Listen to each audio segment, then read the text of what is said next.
Tous les collecteurs d'impôts et les pécheurs s'approchaient de Jésus pour l'écouter. Mais les pharisiens et les spécialistes de la loi murmuraient, disant « Cet homme accueille des pécheurs et mange avec eux. » Il dit encore « Un homme avait 2 fils. Le plus jeune dit à son père « Mon père, donne-moi la part de l'héritage qui doit me revenir. » Le père leur partagea alors ses biens. Peu de jours après, le plus jeune fils ramassa tout et partit pour un pays éloigné où il gaspilla sa fortune en vivant dans la débauche. Alors qu'il avait tout dépensé, une importante famine survint dans ce pays et il commença à se trouver dans le besoin. Il alla se mettre au service d'un des habitants du pays qu'il envoya dans ses champs garder les porcs. Il aurait bien voulu se nourrir des caroubes que mangeaient les porcs, mais personne ne lui en donnait. Il se mit à réfléchir et se dit « Combien d'ouvriers chez mon père ont du pain en abondance et moi, ici, je meurs de faim.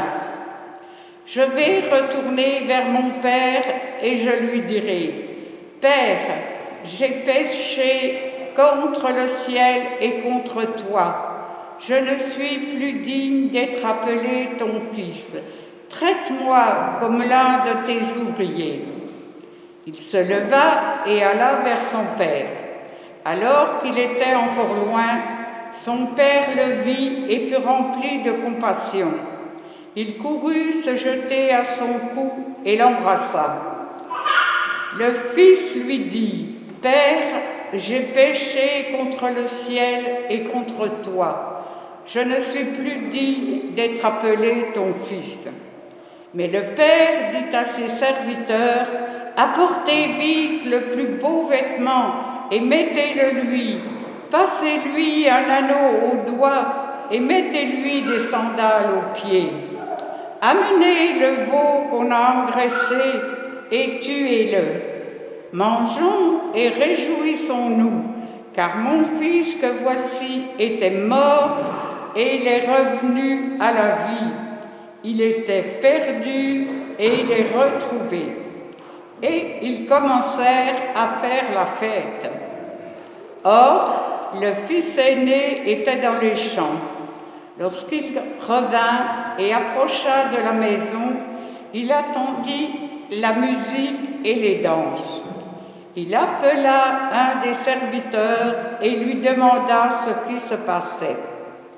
Le serviteur lui dit « Ton frère est de retour et ton père a tué le veau engraissé parce qu'il l'a retrouvé en bonne santé. » Le fils aîné se mit en colère et il ne voulait pas entrer. Son père sortit le supplier d'entrer, mais il répondit à son père « Voilà tant d'années que je suis à ton service sans jamais désobéir à tes ordres, et jamais tu ne m'as donné un chevreau pour que je fasse la fête avec mes amis.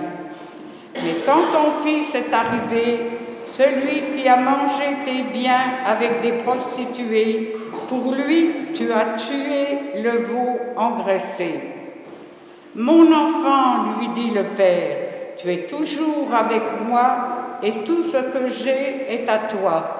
Mais il fallait bien faire la fête et nous réjouir, parce que ton frère que voici était mort et il est revenu à la vie. Il était perdu et il est retrouvé. » Nous avons affaire à une parabole, une petite histoire que Jésus raconte pour nous parler de réalité spirituelle. Et en fonction de qui on considère être le personnage principal, eh bien, on nomme cette parabole. Alors, traditionnellement, on nomme cette histoire, cette parabole, la parabole du fils prodigue. Plus récemment, on a tendance à l'appeler la parabole du Père miséricordieux. mais il me semble qu'on peut légitimement l'appeler la parabole du fils râleur. Alors de quoi s'agit-il dans cette parabole ? Eh bien Jésus va laisser cette parabole suite au fait que les pharisiens et les spécialistes de la loi murmurent et déplorent le fait que Jésus va au contact des gens dits de mauvaise vie. Ils murmurent, ils ne sont pas contents. Et Jésus va, avant cette parabole du fils râleur, raconter deux histoires, l'histoire de la brebis égarée et l'histoire de la pièce perdue, pour dire à quel point Dieu est sensible au fait que des personnes qui se sont éloignées de lui, eh bien, reviennent en quelque sorte au bercail. Et donc c'est après ces deux histoires que Jésus va raconter cette histoire du fils râleur. Alors on a trois personnages principaux. On a le fils prodigue ou le fils fêtard. Le fils fêtard, il va voir son père et il lui fait l'affront terrible pour l'époque, parce qu'à l'époque on ne rigolait pas avec les pères de famille. Il lui fait l'affront terrible de lui demander sa part d'héritage. Il prend sa part d'héritage, il va dans un pays lointain et qu'est-ce qu'il va faire ? Il va manger, il va boire, il va aller avec les prostituées et il va très rapidement dilapider dans ce pays lointain l'héritage du père. Puis survint une famine. Et il va à ce moment-là se mettre au service dans ce pays étranger de gens qui vont lui confier la garde des cochons. Un comble pour un juif, il se retrouve esclave à l'étranger, à garder des cochons, humiliation suprême et encore plus humiliant, il ne va même pas avoir accès à la nourriture qu'on donne aux cochons. Il n'est pas très bien traité. Pas folle la guêpe, il regrette un peu, il se dit « Ah ben finalement, j'étais pas si mal chez mon père » et il pense aux ouvriers chez son père qui vivent plutôt pas mal et il se dit « Ah ben je vais retourner chez mon père pour lui demander d'être considéré non pas comme son fils parce que j'ai quand même pas été un fils très digne et je vais donc demander à être traité comme un simple ouvrier. » Alors il retourne chez son père et là à sa grande surprise, sans doute, il va avoir un accueil extraordinaire de la part du père, qui lui fait une grande fête. Et la fête qu'il est parti chercher loin, les réjouissances qu'il est parti chercher si loin, paradoxalement, il va trouver ça chez son père après être parti si loin. Voilà, le père l'accueille de manière extraordinaire. Le Père miséricordieux, évidemment, c'est sans doute une image de Dieu. Et on voit là un père mais d'une grande gentillesse, qui ne s'offusque pas que son fils vienne comme ça lui réclamer sa part d'héritage pour aller tout dilapider. Et d'ailleurs, il ne lui fait pas de reproche, il lui dit « Vas-y, prends tes responsabilités, porte tes responsabilités, fais ce que tu... » Il dit rien. Il dit rien. Et puis, quand le fils revient, il se ridiculise. Il va le voir en courant, le prendre dans ses bras sans rien lui demander, sans lui faire de reproches, et face à la grande humilité du fils, qui reconnaît quand même avoir agi de manière délicate, il va lui accorder une fête extraordinaire, sans reproche, simplement la fête. Tout est effacé, tout est oublié. Et d'ailleurs, le père ne va pas s'offusquer non plus de ce fils râleur qui vient lui reprocher de faire un tel accueil au fils fêtard. Et le père va à sa rencontre aussi. Il lui demande, il sort de la maison et il lui dit « Viens te réjouir avec nous ». Pareil, il ne s'offusque pas de l'affront quelque part que lui fait le fils râleur. On arrive donc au fils râleur. Vous voyez, ce fils râleur, on peut dire qu'il a le sens du devoir. Le fils râleur, il est dans les champs en train de travailler, en train de transpirer, et on imagine qu'il a quand même fallu un petit moment pour que la fête soit organisée, pour qu'il y ait les musiciens, pour qu'il y ait les danses, pour qu'il y ait la nourriture, les boissons. Eh bien, pendant tout ce temps, le fils râleur était au champ, en train de transpirer. Et quand il revient des champs, et qu'il entend la fête, il n'est pas content. Lui, il est en train de galérer et il apprend que son père fait une fête extraordinaire en l'honneur d'un fils qui, lui, est allé dilapider l'argent. Et il ne comprend pas, il en veut à son père, il est très en colère, il est très râleur. Mais au fond, je crois que les deux fils ont au fond le même problème, c'est qu'ils ont une image du père beaucoup plus dure que ce qu'il est en réalité. Le fils fêtard, a l'impression d'étouffer dans la maison du père. Il pense qu'il a besoin de fuir loin pour être heureux, pour se réjouir. Et puis finalement, il va voir que non, il peut tout à fait se réjouir et être bien dans la maison de son père. Et le fils râleur, lui aussi, il a l'impression d'avoir un père très strict, qui ne partage rien avec lui. Et il lui reproche de ne pas lui avoir accordé même un chevreau pour faire la fête avec ses amis, mais le père lui dit mais tout ce qui est à moi est à toi. Si tu voulais un chevreau, si tu voulais te réjouir, pas de problème, tu pouvais. Voilà. Donc on voit qu'ils ont une image beaucoup plus dure, beaucoup plus stricte, beaucoup plus sévère du père que ce que le père est réellement. Et au fond, c'est un père d'une grande bienveillance, d'une grande miséricorde, d'un grand amour, qui a simplement la préoccupation de la joie, du bonheur de ses enfants. Donc ils ont une image beaucoup plus dure du père que ce que le père est réellement. Et je crois qu'on a exactement le même problème aujourd'hui. Dans le fils fêtard, on peut reconnaître tous ceux qui se sont éloignés de l'Église, tous ceux qui se sont éloignés de Dieu, tous ceux qui se sont éloignés de la pratique religieuse. Ceux qui considèrent peut-être qu'ils peuvent trouver leur épanouissement dans d'autres spiritualités, qui considèrent que l'herbe est plus verte ailleurs. Ceux qui considèrent finalement que les commandements de Dieu, que les directives que Dieu donne dans sa parole, les empêchent de se réjouir, d'être heureux. Et ils préfèrent du coup peut-être jouir sans trop d'entraves. Parce qu'au fond, ils ont l'image de Dieu comme quelqu'un d'épuisant, de fatigant. La vie spirituelle, la vie cultuelle les décourage, les fait fuir. Et bien sûr, dans cette tendance, dans cette attitude, on peut y voir sans doute une forme de révolte, une forme de rejet de Dieu.